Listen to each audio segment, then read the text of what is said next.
समस्त प्रेस नमस्कार मुतव्यस आप देखुं जेपीडी आप समस्त को जेपीडिया चैनल स्वागत करे। आज भिडियो आम इम्पोर्टाट विषय को आलोचना करने विशेषकर आपण मैंने ये वीडियो को शेष पर्यंत देखु आ प्रत्येक को ये वीडियो शेयर करूँ समस्ते सतर्क हूँ और सत्यता को ग्रहण करूँ और जो सब विषय मुझे सम्मुख शेयर करने जाऊँगी ता पवित्र शास्त्र बाइबल रु मुझे सम्मुख शेयर करने जाऊँगी।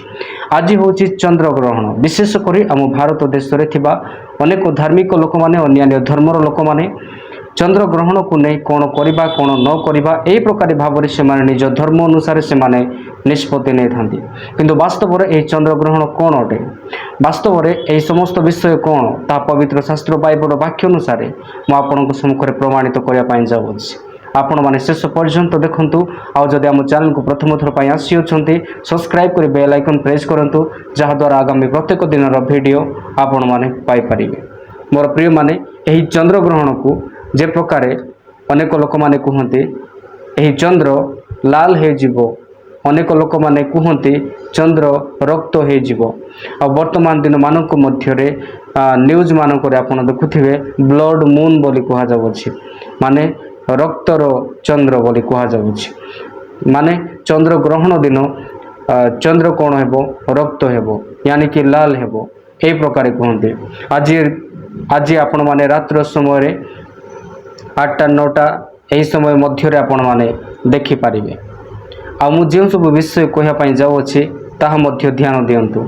परमेश्वर को वाक्य कौन कहे परमेश्वर जेते बेले यही आकाश व पृथ्वी को सृष्टि करुछंती आदि पुस्तक रे यही घटना विषय रे भल भाव रे लिखा जाए पृथ्वी रे परमेश्वर कहीं यही समस्त विषय करने को जाऊँगी। आदि पुस्तक 1 अध्याय तार 14 पदर लिखा जाए एथि उतारे परमेश्वर कहिले रात्रि दिवस को पृथक करने आकाश मंडल रे ज्योतिर्गण उत्पन्न होंतु पुणी से सब चिन्ह व ऋतु व दिवस और वर्षर कारण होंतु। परमेश्वर आकाश मंडल रे ज्योतिर्गण एथिपाई उत्पन्न कले ज्योतिर्गण माने आकाश मंडल रे जे प्रकार तारा सूर्य चंद्र नक्षत्र माने देखा पाऊँ यही समस्त विषय परमेश्वर एथिपाई सृष्टि कले जे से सबू चिन्ह व ऋतु व दिवसर व वर्षर कारण हुंतु।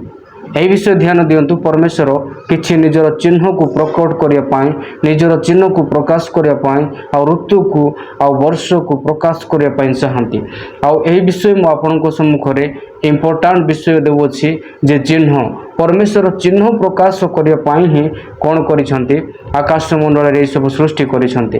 तो विशेषकर आज भिडियो आम देखा परमेश्वर कि प्रकार भाव में चंद्र लाल हेबार एक आम को चेतावनी व चिन्ह दियंती जे प्रकार आदि पुस्तक 1 अध्याय 14 पदरे परमेश्वर एइथिपाई आकाश मंडल रे एही सब ज्योतिर्गण निर्माण करिसंती ताहा जे प्रकार चिन्ह को प्रकाशित करिवे आ सही चिन्ह कौन अटे आज आम परमेश्वर को वाक्य रे देखिबा जे चंद्र लाल हेबार चंद्र रक्त हेबार कारण सब कौन यही समस्त विषय को आमको ध्यान देवा पड़ो। जोएल पुस्तक 2 अध्याय 31 पदर लिखा जाए सदा प्रभुंकर महत व भयंकर दिनर आगमन पूर्वे सूर्य अंधकार व चंद्र रक्त हो चंद्र रक्त हो परमेश्वरंकर महान और भयंकर दिनर आगमन पूर्वे प्रभु जीशु ख्रीष्ट आगमन पूर्वे यही पृथ्वी रे चंद्र कौन हेबो रक्त हो लाल हो विषय को आमको जाना हेबो आउ यही समस्त विषय को माने देखुअछु।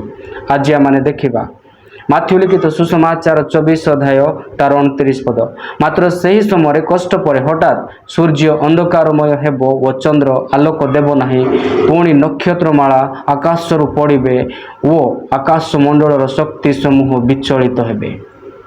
प्रकाशित 6 अध्याय 12 पद लिखा जाए मेषो शावक षष्ठ मुद्रा भांगिबा समय मु देखिली महाभूमिकंप हैला सूर्य चट वस्त्र परि कला वर्ण व चंद्र संपूर्ण रक्त वर्ण परि हैला।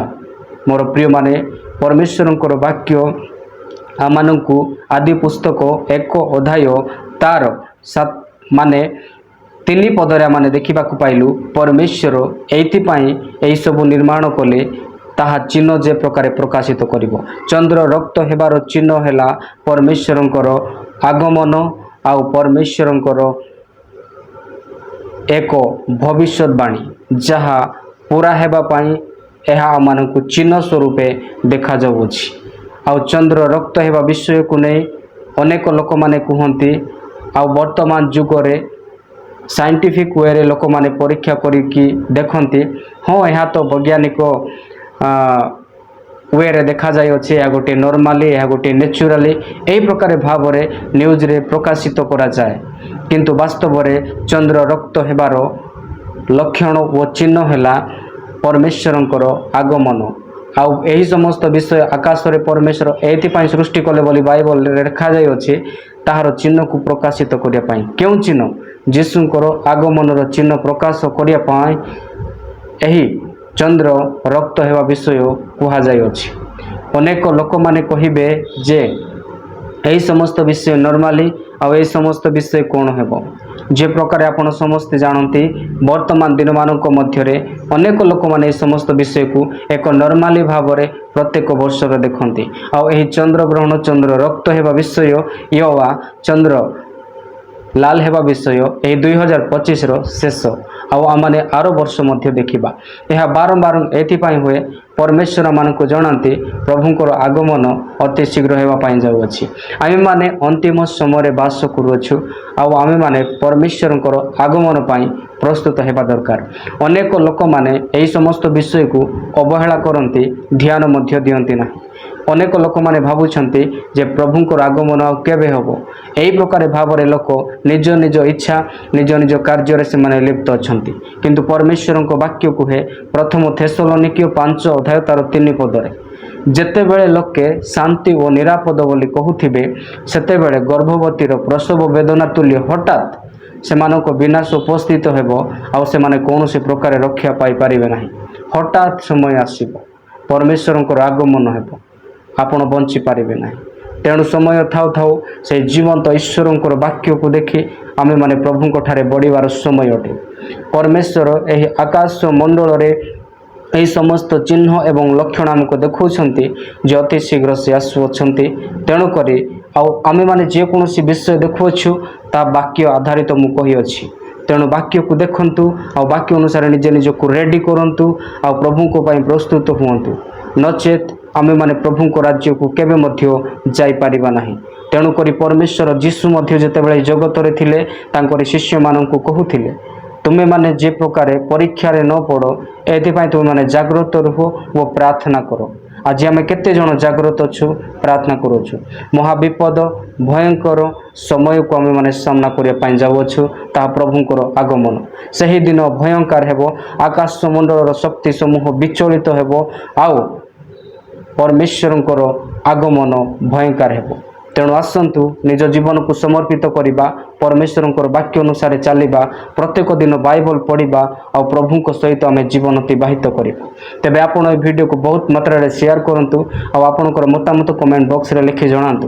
ପୁଣି ଦେଖାଇବା ଆଗାମୀ ଭିଡ଼ିଓରେ। ଆପଣ ସମସ୍ତଙ୍କୁ praise Lord, God bless you. हर लाइक हर कमेंट की कीमत हमेशा रहेगी हमारी पहचान। मिलेगा प्यार, मिलेगी दुआ, ये सफर यूं ही चलेगा। प्रभु को महिमा मिले आप सभी ऐसे ही साथ बने रहे। जय मसीह की।